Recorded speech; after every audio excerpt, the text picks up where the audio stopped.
नमस्कार आप सभी को। मैं हूं आपकी हिंदी अध्यापिका संगीता कक्कड़, भवन विद्यालय चंडीगढ़ से। आशा करती हूं आप सब खुश एवं प्रसन्न होंगे। आज हम पढ़ेंगे आपकी पाठ्यपुस्तक क्षितिज भाग 2 का 17वां पाठ, जो है संस्कृति। इसके लेखक हैं भदंत आनंद कौसल्यायन जी।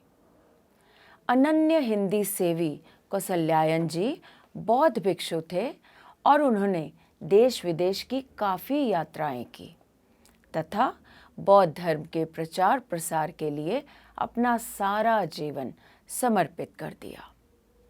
वे गांधी जी से प्रभावित थे तथा उनके साथ लंबे अरसे तक वर्धा में रहे। सन 1988 में उनका निधन हो गया था। भदंत आनंद कौसल्यायन जी की 20 से अधिक पुस्तकें प्रकाशित हुई हैं, जिनमें भिक्षु के पत्र, जो भूल ना सका, आह ऐसी दरिद्रता, बहानेबाजी, यदि बाबा न होते, रेल का टिकट, कहाँ क्या देखा आदि प्रमुख हैं। बौद्ध धर्म दर्शन संबंधित उनके मौलिक और अनूदित अनेक ग्रंथ हैं, जिनमें जातक कथाओं का अनुवाद विशेष उल्लेखनीय है। देश विदेश के भ्रमण ने भदंत जी को अनुभव की व्यापकता प्रदान की और उनकी सृजनात्मकता को समृद्ध किया। उन्होंने हिंदी भाषा के प्रचार प्रसार का महत्वपूर्ण कार्य भी किया। सरल सहज बोलचाल की भाषा में लिखे उनके निबंध, संस्मरण और यात्रा वृतांत काफ़ी चर्चित रहे हैं। आइए अब बात करते हैं इस निबंध की। संस्कृति निबंध हमें सभ्यता और संस्कृति से जुड़े अनेक जटिल प्रश्नों से टकराने की प्रेरणा देता है। इस निबंध में भदंत आनंद कौसल्यायन जी ने अनेक उदाहरण देकर ये बताने का प्रयास किया है कि सभ्यता और संस्कृति किसे कहते हैं, दोनों एक ही हैं अथवा अलग अलग। वे सभ्यता को संस्कृति का परिणाम मानते हुए कहते हैं कि मानव संस्कृति अविभाज्य वस्तु है। उन्हें संस्कृति का बंटवारा करने वाले लोगों पर आश्चर्य होता है और दुख भी। उनकी दृष्टि में जो मनुष्य के लिए कल्याणकारी नहीं है, वह ना सभ्यता है और ना संस्कृति। आइए अब पाठ पढ़ना आरंभ करते हैं। जो शब्द सबसे कम समझ में आते हैं और जिनका उपयोग होता है सबसे अधिक, ऐसे दो शब्द हैं सभ्यता और संस्कृति। इन दो शब्दों के साथ जब अनेक विशेषण लग जाते हैं, उदाहरण के लिए जैसे भौतिक सभ्यता और आध्यात्मिक सभ्यता, तब दोनों शब्दों का जो थोड़ा बहुत अर्थ समझ में आया रहता है, वह भी गलत सलत हो जाता है। क्या ये एक ही चीज़ है अथवा दो वस्तुएं? यदि दो हैं तो दोनों में क्या अंतर है? हम इसे अपने तरीके पर समझने की कोशिश करें। कल्पना कीजिए उस समय की जब मानव समाज का अग्नि देवता से साक्षात नहीं हुआ था। आज तो घर घर चूल्हा जलता है। जिस आदमी ने पहले पहल आग का आविष्कार किया होगा, वह कितना बड़ा आविष्कर्ता होगा। अथवा कल्पना कीजिए उस समय की जब मानव को सुई धागे का परिचय न था। जिस मनुष्य के दिमाग में पहले पहल बात आई होगी कि लोहे के एक टुकड़े को घिसकर उसके एक सिरे को छेद कर और छेद में धागा पिरोकर कपड़े के दो टुकड़े एक साथ जोड़े जा सकते हैं, वह भी कितना बड़ा आविष्कर्ता रहा होगा। इन्हीं दो उदाहरणों पर विचार कीजिए। पहले उदाहरण में एक चीज़ है किसी व्यक्ति विशेष की आग का आविष्कार कर सकने की शक्ति और दूसरी चीज़ है आग का आविष्कार। इसी प्रकार दूसरे सुई धागे के उदाहरण में एक चीज़ है सुई धागे का आविष्कार कर सकने की शक्ति और दूसरी चीज़ है सुई धागे का आविष्कार। जिस योग्यता, प्रवृत्ति अथवा प्रेरणा के बल पर आग का व सुई धागे का आविष्कार हुआ, वह है व्यक्ति विशेष की संस्कृति। और उस संस्कृति द्वारा जो आविष्कार हुआ, जो चीज़ उसने अपने तथा दूसरों के लिए आविष्कृत की, उसका नाम है सभ्यता। इन पंक्तियों में लेखक ने कहा है कि सभ्यता और संस्कृति दो ऐसे शब्द हैं जिनका उपयोग अधिक होता है परंतु समझ में कम आता है। इनके साथ विशेषण लगा देने से इन्हें समझना और भी कठिन हो जाता है। कभी कभी दोनों को एक समझ लिया जाता है तो कभी अलग। आखिर ये दोनों एक हैं या अलग? लेखक समझाने का प्रयास करते हुए आग और सुई धागे के आविष्कार का उदाहरण देते हैं। उनके अनुसार इन वस्तुओं का आविष्कार करने की योग्यता, प्रवृत्ति और प्रेरणा व्यक्ति विशेष की संस्कृति है, जिसके बल पर वह आविष्कार किया गया, और उसके द्वारा आविष्कृत वस्तु सभ्यता कहलाती है। आगे पाठ पढ़ते हैं। जिस व्यक्ति में पहली चीज जितनी अधिक व जैसी परिष्कृत मात्रा में होगी, वह व्यक्ति उतना ही अधिक व वैसा ही परिष्कृत आविष्कर्ता होगा। एक संस्कृत व्यक्ति किसी नई चीज की खोज करता है, किंतु उसकी संतान को वह अपने पूर्वज से अनायास ही प्राप्त हो जाती है। जिस व्यक्ति की बुद्धि ने अथवा उसके विवेक ने किसी भी नए तथ्य का दर्शन किया, वह व्यक्ति ही वास्तविक संस्कृत व्यक्ति है, और उसकी संतान जिसे अपने पूर्वज से वह वस्तु अनायास ही प्राप्त हो गई है, वह अपने पूर्वज की भांति सभ्य भले ही बन जाए, संस्कृत नहीं कहला सकता। एक आधुनिक उदाहरण लें। न्यूटन ने गुरुत्वाकर्षण के सिद्धांत का आविष्कार किया। वह संस्कृत मानव था। आज के युग का भौतिक विज्ञान का विद्यार्थी न्यूटन के गुरुत्वाकर्षण से तो परिचित है ही, लेकिन उसके साथ उसे और भी अनेक बातों का ज्ञान प्राप्त है, जिनसे शायद न्यूटन अपरिचित ही रहा। ऐसा होने पर भी हम आज के भौतिक विज्ञान के विद्यार्थी को न्यूटन की अपेक्षा अधिक सभ्य भले ही कह सकें, पर न्यूटन जितना संस्कृत नहीं कह सकते। यहाँ लेखक क्या कह रहे हैं? वे कह रहे हैं, अपनी बुद्धि के आधार पर नए तथ्य को खोजकर आने वाली पीढ़ी को सौंपने वाला संस्कृत होता है, जबकि उसी खोज को आधार बनाकर आगे बढ़ने वाला, सभ्यता का विकास करने वाला या सभ्य तो कहलाता है, परंतु संस्कृत नहीं होता। उदाहरण के तौर पर भौतिक विज्ञान के सभी विद्यार्थी जानते हैं कि न्यूटन ने गुरुत्वाकर्षण के सिद्धांत का आविष्कार किया, इसलिए वह संस्कृत कहलाया। आज के विद्यार्थी अनेक ऐसी बातों को भी जानते हैं जिन्हें न्यूटन नहीं जानता था, लेकिन हम इन्हें अधिक सभ्य भले ही कहें, परंतु संस्कृत नहीं कह सकते। आगे लेखक कहते हैं, आग के आविष्कार में कदाचित पेट की ज्वाला की प्रेरणा एक कारण रही। सुई धागे के आविष्कार में शायद शीतोष्ण से बचने तथा शरीर को सजाने की प्रवृत्ति का विशेष हाथ रहा। अब कल्पना कीजिए उस आदमी की जिसका पेट भरा है, जिसका तन ढका है, लेकिन जब वह खुले आकाश के नीचे सोया हुआ रात के जगमगाते तारों को देखता है तो उसको केवल इसलिए नींद नहीं आती क्योंकि वह ये जानने के लिए परेशान है कि आखिर ये मोती भरा थाल क्या है। पेट भरने और तन ढकने की इच्छा मनुष्य की संस्कृति की जननी नहीं है। पेट भरा और तन ढका होने पर भी ऐसा मानव जो वास्तव में संस्कृत है, निठल्ला नहीं बैठ सकता। हमारी सभ्यता का एक बड़ा अंश हमें ऐसे संस्कृत आदमियों से ही मिला है जिनकी चेतना पर स्थूल भौतिक कारणों का प्रभाव प्रधान रहा है, किंतु उसका कुछ हिस्सा हमें मनीषियों से भी मिला है जिन्होंने तथ्य विशेष को किसी भौतिक प्रेरणा के वशीभूत होकर नहीं, बल्कि उनके अपने अंदर की सहज संस्कृति के ही कारण प्राप्त किया है।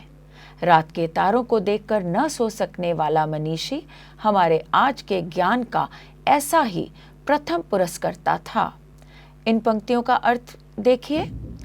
लेखक के अनुसार भौतिक आवश्यकताओं की पूर्ति के लिए सुई धागे और आग का आविष्कार हुआ होगा, परंतु ये संस्कृत होने या बनने का आधार नहीं हो सकता, बल्कि मनुष्य में सदा बसने वाली सहज चेतना भी इसका कारण बनती है।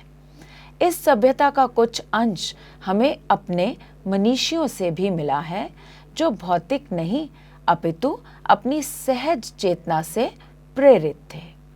पाठ में आगे बढ़ते हैं। भौतिक प्रेरणा ज्ञानेप्सा क्या ये दो ही मानव संस्कृति के माता पिता हैं? दूसरे के मुंह में कौर डालने के लिए जो अपने मुंह का कौर छोड़ देता है, उसको ये बात क्यों और कैसे सूझती है? रोगी बच्चे को सारी रात गोद में लिए जो माता बैठी रहती है, वे आखिर ऐसा क्यों करती है? सुनते हैं कि रूस का भाग्य विधाता लेनिन अपनी डेस्क में रखे हुए डबल रोटी के सूखे टुकड़े स्वयं न खाकर दूसरों को खिला दिया करता था। वह आखिर ऐसा क्यों करता था? संसार के मजदूरों को सुखी देखने का स्वप्न देखते हुए कार्ल मार्क्स ने अपना सारा जीवन दुख में बिता दिया। और इन सबसे बढ़कर आज नहीं, आज से 2500 वर्ष पूर्व सिद्धार्थ ने अपना घर केवल इसलिए त्याग दिया कि किसी तरह तृष्णा के वशीभूत लड़ती कटती मानवता सुख से रह सके। हमारी समझ में मानव संस्कृति की जो योग्यता आग व सुई धागे का आविष्कार कराती है, वह भी संस्कृति है। जो योग्यता तारों की जानकारी कराती है, वह भी है। और जो योग्यता किसी महामानव से सर्वस्व त्याग कराती है, वह भी संस्कृति है। और सभ्यता है संस्कृति का परिणाम। हमारे खाने पीने के तरीके, हमारे ओढ़ने पहनने के तरीके, हमारे गमनागमन के साधन, हमारे परस्पर कट मरने के तरीके, सब हमारी सभ्यता है। बच्चों, इन पंक्तियों में लेखक कुछ और लोगों के उदाहरण से कहते हैं कि ऐसे लोग भी संस्कृति के जनक होते हैं, जैसे एक माँ जो सारी रात बीमार बच्चे को गोद में लेकर जागती रहती है, या फिर महात्मा बुद्ध जो जन कल्याण के लिए सभी सुखों का त्याग कर देते हैं, और हमारे तौर तरीके व रहन सहन सभ्यता कहलाते हैं।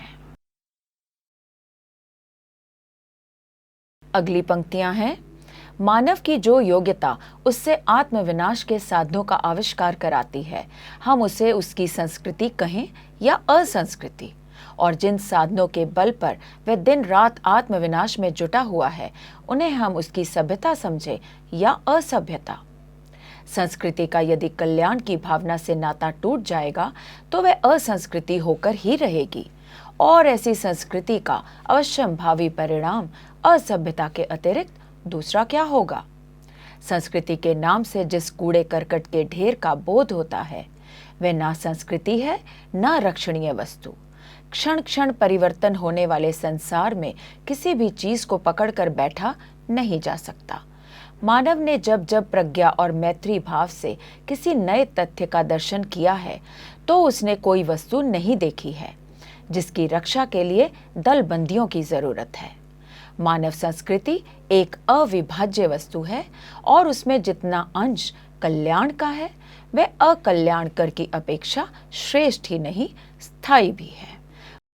पाठ के अंत में लेखक ने कहा है, यदि संस्कृति के मूल में मानव हित विद्यमान नहीं है, तो ऐसी संस्कृति को हम असंस्कृति कहेंगे।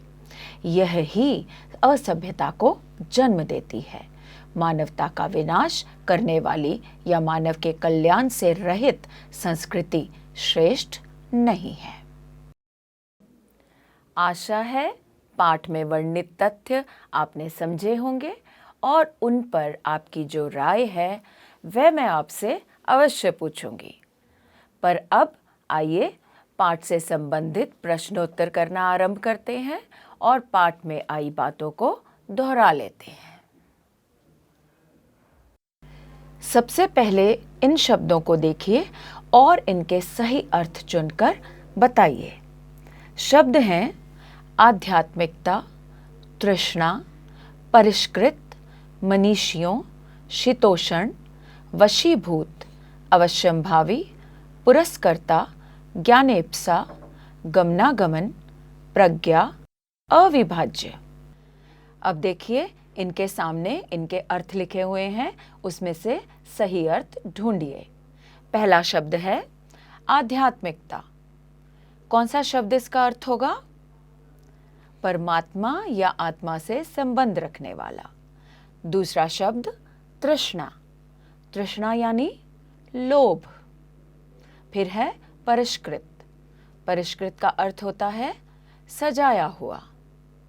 मनीषियों मनीषियों हम किसे कहते हैं? विद्वानों को। उसके बाद है शीतोष्ण। शीतोष्ण यानी शीत और उष्ण यानी ठंडा और गर्म। फिर है वशीभूत। वशीभूत यानी वश में होना। आगे चलते हैं।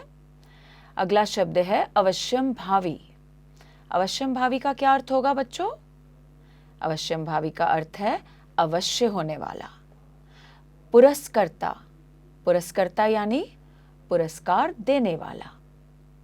फिर है ज्ञानेप्सा। ज्ञानेप्सा यानी ज्ञान प्राप्त करने की लालसा। गमनागमन यानी आना जाना। और प्रज्ञा। प्रज्ञा का क्या अर्थ है? प्रज्ञा यानी बुद्धि। और अंतिम शब्द है अविभाज्य यानी जो बांटा ना जा सके। बच्चों अब इन प्रश्नों के उत्तर दीजिए। पेट भरा होने पर मानव यदि जगमगाते तारों को देख सो नहीं पाता तो इसका क्या अर्थ है? पाठ के आधार पर इसका उत्तर दीजिए। इसका अर्थ क्या है कि उसके मन में जिज्ञासा है, वह अज्ञात रहस्यों को जानना चाहता है, मानव मात्र के लिए कुछ करना चाहता है।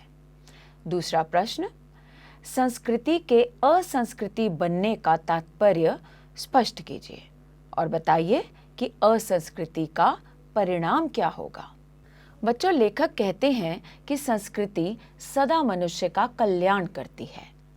जब संस्कृति से कल्याण की भावना समाप्त हो जाती है तो वह असंस्कृति बन जाती है। संस्कृति मनुष्य को सभ्य बनाती है, परंतु असंस्कृति का परिणाम यह होगा कि सर्वत्र असभ्यता का बोलबाला होगा, जिससे मनुष्यता के लिए खतरा पैदा हो जाएगा। आगे बढ़ते हैं। वास्तविक संस्कृत व्यक्ति कौन होता है? बताइए सोचकर। जो व्यक्ति जन कल्याण की भावना रखकर नए तथ्य के दर्शन करवाए और समाज के लिए कल्याणकारी आविष्कार करे, उसे हम संस्कृत व्यक्ति कहते हैं। फिर है, आमतौर पर मनुष्य आविष्कार कब करता है या इसकी प्रेरणा उसे कब मिलती है? इस बारे में लेखक के क्या विचार हैं, बताइए। लेखक कहते हैं, आमतौर पर मनुष्य किसी भौतिक आवश्यकता से प्रेरित होकर या अपनी ज्ञान पिपासा शांत करने के लिए ही आविष्कार करता है। तो ये दो कारण हो सकते हैं। उसके बाद प्रश्न है, एक संस्कृत मानव और सभ्य मानव में क्या अंतर है? क्या अंतर बताया है लेखक ने पाठ में? एक संस्कृत मानव वह है जो अपने ज्ञान एवं बुद्धि विवेक से किसी नए तथ्य का दर्शन और आविष्कार करता है। इसके विपरीत सभ्य मानव वह है जो इन आविष्कारों का उपयोग करके अपना रहन सहन सुधारता है और सभ्य बनता है। आगे बढ़ते हैं। एक और प्रश्न सुनिए। सिद्धार्थ ने मानव संस्कृति में किस तरह योगदान दिया? सिद्धार्थ यानी महात्मा बुद्ध, जानते हैं ना आप? बताइए, इस प्रश्न का उत्तर दीजिए। सिद्धार्थ राजा शुद्धोधन के पुत्र थे, जिनके पास सुख सुविधाओं का विशाल भंडार था, पर सिद्धार्थ को मानवता का दुख दुखी कर रहा था। उन्होंने इस दुखी मानवता के दुख के निवारणार्थ अपने सुख को ठोकर मारकर ज्ञान की प्राप्ति हेतु बाहर निकलना सही समझा, जिससे वे कुछ ऐसा खोज सकें कि जिसका लाभ उठाकर मनुष्य दुखों से छुटकारा पा सके। अब बच्चों, अंतिम प्रश्न है, संस्कृति का कूड़ा करकट किसे कहा गया है? पाठ में लेखक ने संस्कृति का कूड़ा करकट किसे कहा है? पाठ में संस्कृति का कूड़ा करकट उन सड़ी गली परंपराओं और कुरीतियों को कहा गया है जो समाज के विकास में बाधक सिद्ध होने के साथ ही मानवता हेतु अकल्याणकारी सिद्ध होती हैं तथा कुछ लोगों को दबाने का प्रयास करती हैं।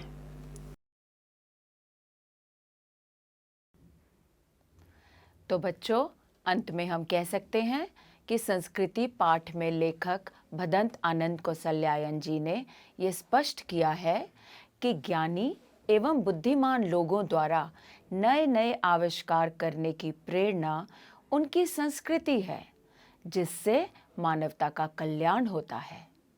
इसी संस्कृति का परिणाम सभ्यता है। संस्कृति के मूल में कल्याण की भावना समाई होती है। मनुष्य को अपने कार्यों से कल्याण की भावना में कमी नहीं आने देनी चाहिए।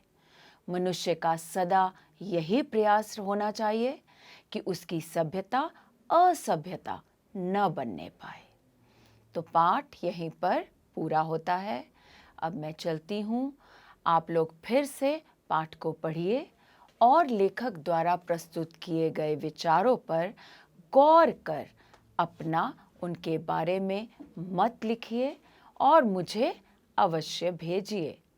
ठीक है? तो फिर मिलेंगे। धन्यवाद। नमस्कार।